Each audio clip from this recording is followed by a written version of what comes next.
Assalamualaikum warahmatullahi wabarakatuh. Perkenalkan, nama saya Adinda Farhana Nur Syabani dari Pendidikan Biologi A 2021, Fakultas Pendidikan Matematika dan Ilmu Pengetahuan Alam Universitas Pendidikan Indonesia. Dalam kesempatan kali ini, saya akan mempresentasikan artikel ilmiah yang telah saya buat yang berjudul Efektivitas Media Elektronik dalam Proses Pembelajaran Daring. Maka berikut presentasi yang akan saya sajikan. Perkembangan teknologi informasi dan komunikasi di era industri 4.0 telah memberikan pengaruh yang besar terhadap proses pengajaran dan pembelajaran. Kemudahan akses teknologi dan informasi dimanfaatkan oleh para pengajar untuk mempermudah proses pembelajaran dan pengajaran. Akses teknologi juga mampu menjadikan kualitas pendidikan semakin maju. Sistem daring memungkinkan siswa untuk tetap belajar dalam keadaan apa saja, di mana saja, kapan saja, dan melalui perangkat apa saja. Seperti yang telah dikatakan oleh Kingway dan Georgina dalam penelitiannya tahun 2012, menyatakan bahwa perkembangan teknologi memberikan perubahan dalam pelaksanaan proses pembelajaran dan pengajaran. Teknologi informasi dapat diterima sebagai media dalam melakukan proses pembelajaran, termasuk proses pembelajaran dan pengajaran yang di dalamnya terdapat proses pencarian referensi dan sumber informasi. Perkembangan teknologi informasi ini secara nyata nampak pada pembelajaran berbasis jaringan komputer atau yang disebut juga dengan computer-based learning.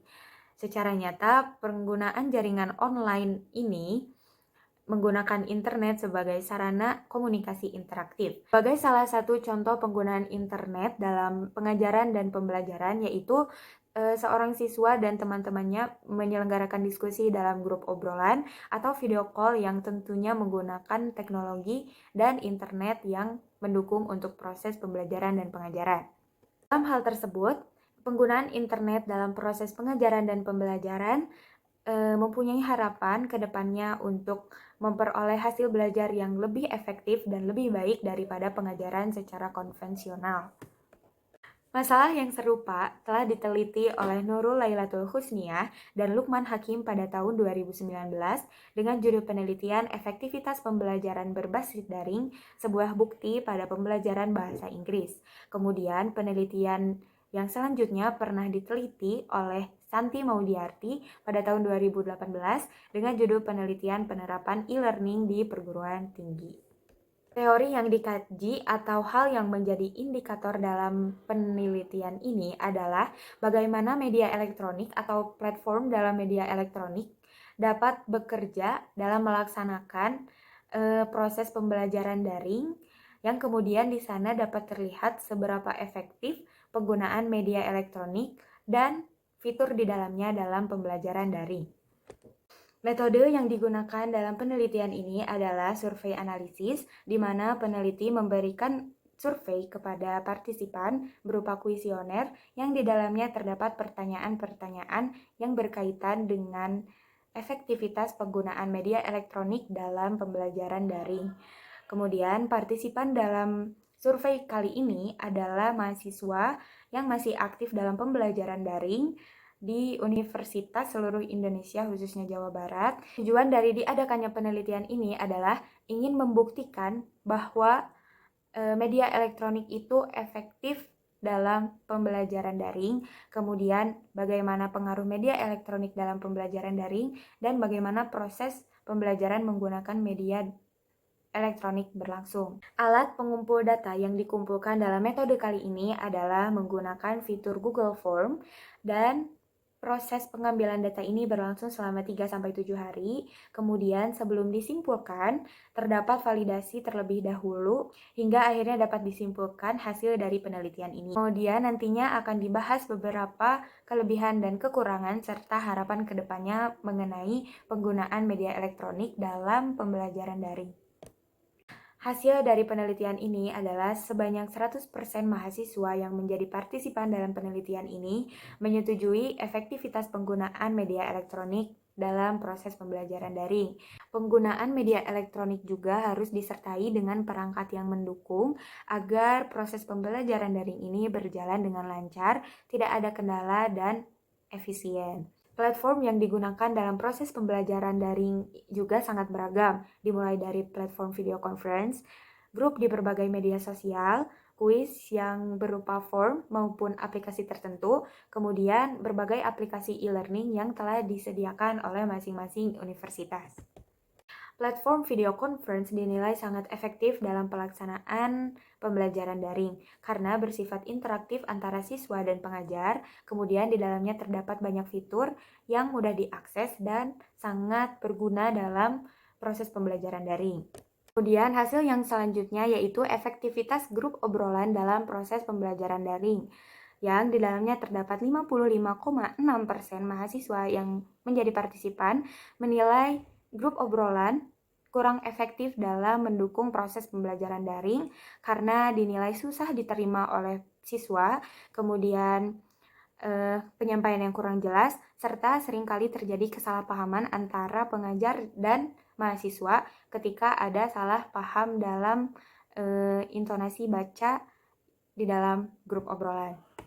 Kemudian hasil yang selanjutnya adalah efektivitas fitur kuis dalam mendukung proses pembelajaran daring dapat dinilai 81,5% efektif karena sebagai media pengulang dalam menguji kemampuan siswa.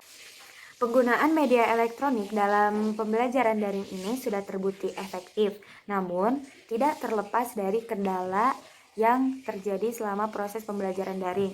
Di antaranya yaitu kendala internal, yaitu kendala yang muncul dari dalam diri peserta didik, dan yang kedua adalah kendala eksternal, yaitu terkait perangkat yang digunakan ketika proses pembelajaran, kemudian kendala jaringan, dan yang lain-lain.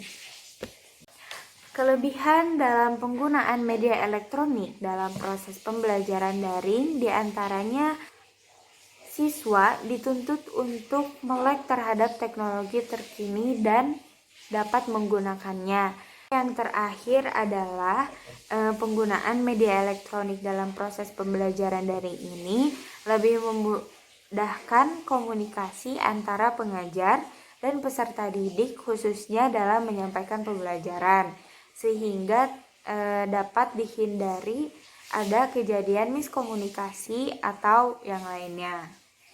Kemudian dari hasil survei yang kami lakukan, kekurangan dari penggunaan media elektronik dalam pembelajaran daring ini yaitu kendala jaringan yang seringkali membuat proses pembelajaran daring itu menjadi terkendala dan selebihnya dapat membuat koneksi terputus sehingga pembelajaran tidak dapat dilanjutkan. Kesimpulan yang dapat diambil dari penelitian ini adalah penggunaan media elektronik dalam pembelajaran daring terbukti efektif dengan segala dukungan dari perangkat dan platform dan beragam fitur yang ditawarkan di dalamnya. Dengan metode survei analisis, dapat diketahui bahwa pendapat mahasiswa mengenai efektivitas media elektronik dalam pembelajaran daring, kelebihan, kekurangan, dan harapan ke depannya dalam penggunaan media elektronik dalam pembelajaran daring. Kemudian dapat diketahui juga ketertarikan mahasiswa dalam memilih tipe pembelajaran dan platform yang digunakan yaitu video conference Zoom, fitur kuis, dan beberapa platform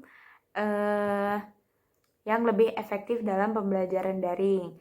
Kemudian, kelebihan dari penggunaan media elektronik sendiri terfokus pada efisiensi pemakaian dan kemudahan mengakses media elektronik dalam pembelajaran daring.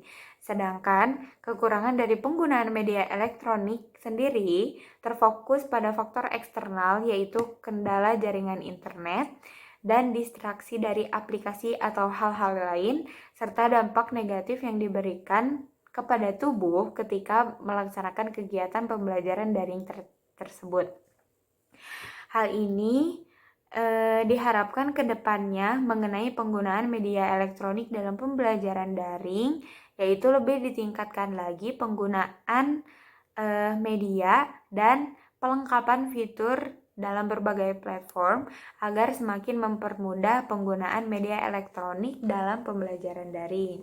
Sekian presentasi yang dapat saya sampaikan dalam kesempatan kali ini mengenai efektivitas penggunaan media elektronik dalam pembelajaran daring. Mohon maaf atas segala kesalahan dan salah penyebutan. Terima kasih. Wassalamualaikum warahmatullahi wabarakatuh.